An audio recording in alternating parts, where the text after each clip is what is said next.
जो है आज का टॉपिक है how much SIP one should do per month. एक आदमी को कितना एसआईपी पर मंथ करना चाहिए।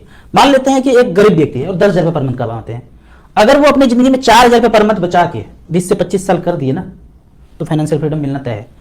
मतलब कि 40% पैसा अपना शुरू से इन्वेस्ट करते रहे। तो अब कोई व्यक्ति अगर 50,000 रुपये पर मंथ कमाते हैं तो उसका 40% 20,000 रुपये पर मंथ हुआ। मैं ये कहता हूँ कि इतना पैसा आप शुरू से इन्वेस्ट करना शुरू कीजिए। आप कहेंगे कि ये तो बहुत ज़्यादा है, हमारे पास बचता ही नहीं है। बचता उसी को नहीं है जो जीवन में बहुत सारा बवंडर किए होंगे। कोई इंश्योरेंस प्लान, कोई ईएमआई चल रहा होगा कार का, कोई प्लॉट का ईएमआई चल रहा होगा और कहीं ना कहीं फंसे हुए मालूम पड़ते होंगे। तो वही व्यक्ति बोलेंगे कि 20,000 रुपये पर मंथ नहीं चला सकते हैं। तो कोई बात नहीं, 3 साल 4 साल 5 साल में ये सब बीतने दीजिए। उस बीतने के बाद 40% का एसआईपी कीजिए। वेल्थ क्रिएशन आपका 15 साल के बाद हो ही जाएगा। ऐसे व्यक्ति बीच बीच में फोन करते हैं जो एसआईपी कम करते हैं। कर तो सकते थे 20,000 का 25,000 का, पर किए हैं 5,000 का। बीच बीच में फोन करते रहेंगे 4-5 महीने के बाद। लमसम 1 लाख रुपया है, कहाँ इन्वेस्ट कर दूं? तो लमसम पैसा उन्हीं के पास होता है कि इन्वेस्ट तो 40% तक कर सकते थे, पर 20% पैसा किया तो बीच बीच में 3-4-5 महीना पैसा एक्यूमुलेट हो गया और फोन आएगा कि हम कहाँ इन्वेस्ट करें। तो मैक्सिमम कैपेसिटी का एसआईपी करना चाहिए। अब मान लेते हैं कि 10 साल के बाद आप अपना पोर्टफोलियो देखते हैं, 2,000 का एसआईपी किया था और 14-15% का रिटर्न दिखा रहा है, तो आपके मन से यही आएगा कि काश किया होता। और सब इन्वेस्टर यही बोलते हैं, अरे कहीं ज्यादा किया होता। हमने ये रिग्रेट कभी नहीं किया, हम कभी किए ही नहीं रिग्रेट। जो पैसा आता था मैक्सिमम आता था, इन्वेस्ट करते गए करते गए करते गए। कभी ये नहीं सोचा काश और किया होता। कहां से काश और किया होता, था ही नहीं। जो था सब झोंकता चला गया। तो मैं यदि याद करता हूं 1 तारीख से लेकर 30 तारीख तक जैसे ही आता था, 28-29 को देखते थे अकाउंट खाली होके सारा इन्वेस्ट हो गया। या तो एसआईपी हो गया या तो थोड़ा बहुत पैसा बचा, वो भी पैसा झोंक दिया। मतलब मंथ के एंड में अकाउंट खाली। तो इस तरह से करके अभी जो अगर बात करूं तो मार्केट लाइफ टाइम हाई चल रहा है। ये पोर्टफोलियो मेरा रोज जो है ना 50,000 से 1 लाख रुपए छलांग मार रहा है। अभी जो पोर्टफोलियो चल रहा है मेरा 1,29,29,000, परसेंटेज रिटर्न 17.2। सारे फंड जो है अच्छा खासा रिटर्न हमें यहाँ पे दे रहे हैं। तो मैं ये अभी अगर मैं कम किया होता, ये पोर्टफोलियो देख के रिग्रेट करता काश ज्यादा किया होता। तो इस तरह से करके मैं कभी रिग्रेट किया ही नहीं, क्योंकि सारा पैसा इन्वेस्ट करता चला गया। अभी जो मार्केट लाइफ टाइम हाई चल रहा है, तो जिनको भी बड़ा काम है, आप 10-15 साल से इन्वेस्ट करते जा रहे हैं, 10 से 5 लाख का कोई बड़ा काम है तो पैसा रिडीम कीजिए और उसको कीजिए। पता भी नहीं चलेगा इतना पैसा बढ़ गया है कि 10 दिन 15 दिन में इतना पैसा बढ़ गया है। तो आप निकालिए और खर्च कीजिए। पैसे का पहाड़ नहीं बनाना है, मर के चले जाएंगे सारा पैसा यहीं रह जाएगा। तो खर्च कीजिए, निकालिए, खर्च कीजिए। मैं भी थोड़ा थोड़ा निकाल करके खर्च कर रहा हूं।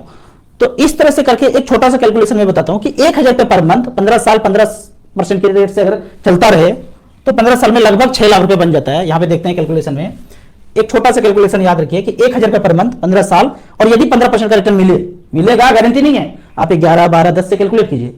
15% के रेट से 1,80,000 जमा होता है, 6,76,000 बनता है। तो मैं कहता हूं कि 1,000 के रेट से 6 लाख बन गया।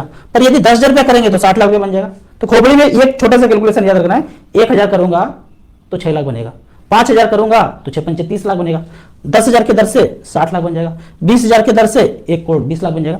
तो इस तरह से करके मैक्सिमम कैपेसिटी में आप अपना पैसा इन्वेस्ट कीजिए। फिर आप कहेंगे रिस्क होता है, रिस्क सारा पैसा लगा देंगे, रिस्क भाग गया तो, डूब गया तो, हेरा गया तो, ऐसे वो बात तो सब ठीक है राजू भैया, सब समझ में आ गया। लेकिन भाग गया तो नहीं भागता है म्यूचुअल फंड, सही बात है, लेकिन भाग गया तो ये मन का क्वेश्चन ना पीछा नहीं छोड़ता है। मैं ये बोलता हूं कि मेरा जो पोर्टफोलियो अभी 13 साल में 1,25,00,000 दिखा रहा है, और कोई व्यक्ति म्यूचुअल फंड में इन्वेस्ट नहीं किया होता और उसके पास 60 लाख रुपया होगा, तो अब कौन ज्यादा रिस्क पे है? ये व्यक्ति ज्यादा रिस्क पे है। क्योंकि इतने से पैसे में क्या क्या करेंगे? बच्चों को पढ़ाएंगे, शादी है, घर बनाएंगे, क्या क्या करेंगे? हम सब कुछ करने के बाद भी थोड़े से पैसे बच जाएंगे, तो हम कम रिस्क पे हैं और ये व्यक्ति ज्यादा रिस्क पे है। जो बात रिस्क का कहते हैं ना, वो 10 साल 15 साल 20 साल में सारा रिस्क मिनिमाइज हो जाता है। अब जो मेरा ये पोर्टफोलियो यहाँ पे दिख रहा है, अब कोई मुझे बोले कि रिस्क है, रिस्क है, रिस्क है, तो कौन सा रिस्क मुझे दिख रहा है? यहाँ पे कोई तो रिस्क नहीं दिख रहा है, क्योंकि लंबे समय में रिस्क मिनिमाइज हो गया। ऐसा दौर था कि मेरा पैसा निगेटिव था। जब शुरू में 3-3 हजार का एसआईपी किया था, 1,15,000 जमा किया था, 95,000 दिख रहा था। 15,000 रुपये कमी था मूलधन से शुरू के 3 साल में। फिर इन्वेस्ट करते गए, करते करते करते फिर मार्केट कभी बड़ा गिरावट हो तो 6 लाख का प्रॉफिट था, फिर 3 लाख पे आ गया। फिर उस समय सोचते अरे बैंक में किए होते तो अच्छा होता, फिर चलने दिए चलने दिए चलने दिए, फिर 12% का रिटर्न दिखा। आज ये जर्नी चलते चलते चलते चलते 17% का रिटर्न दिखा रहा है और लगभग 1.25 करोड़ का पोर्टफोलियो है। तो इस तरह से म्यूचुअल फंड में डरना नहीं है, आपको इन्वेस्ट करते रहना है। तो मैं आपको अभी यहाँ पे एक एचडीएफसी इक्विटी का सारे म्यूचुअल फंड का आपको एसआईपी का रिकॉर्ड दिखाता हूँ। एचडीएफसी सेलेक्ट किया और वहां पे इक्विटी, जितने इक्विटी है एचडीएफसी के, उसमें एसआईपी किया किसी ने। पिछले 10 साल का रिकॉर्ड है, 10,000 रुपए पर मंथ के रेट से।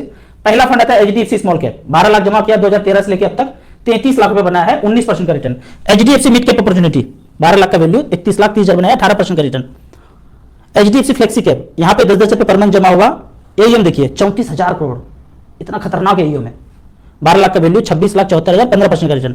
HDFC फोकस 30, इसने 14% का रिटर्न दिया, इसने 14% का रिटर्न दिया HDFC लार्ज कैप में। यहाँ पे HDFC टॉप 100 का बात करें तो 12 लाख का वैल्यू बनाया है, 23 लाख रुपया, 13% का रिटर्न डिलीवर किया है। तो AUM जिसमें सबसे ज्यादा है 5,000 करोड़ से ऊपर, उसमें आप इन्वेस्ट करते रहिए। मेरा मानना है कि बैंक से डबल रिटर्न दे देगा, अगर नहीं देगा तो किसी को कुछ कर नहीं सकते हैं, और टाइम देना है।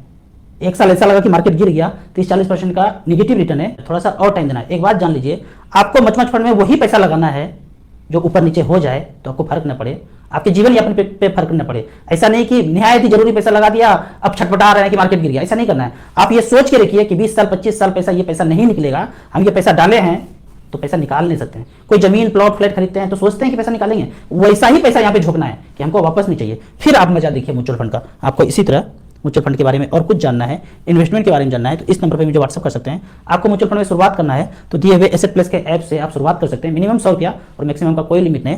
ऐप का लाइफ टाइम कोई चार्ज नहीं है। वीडियो अच्छा लगे तो व्हाट्सअप यूनिवर्सिटी में दोस्तों के बीच जरूर शेयर करें। यूट्यूब पे देख रहे हैं तो लाइक एंड शेयर जरूर करें। Thank you so much.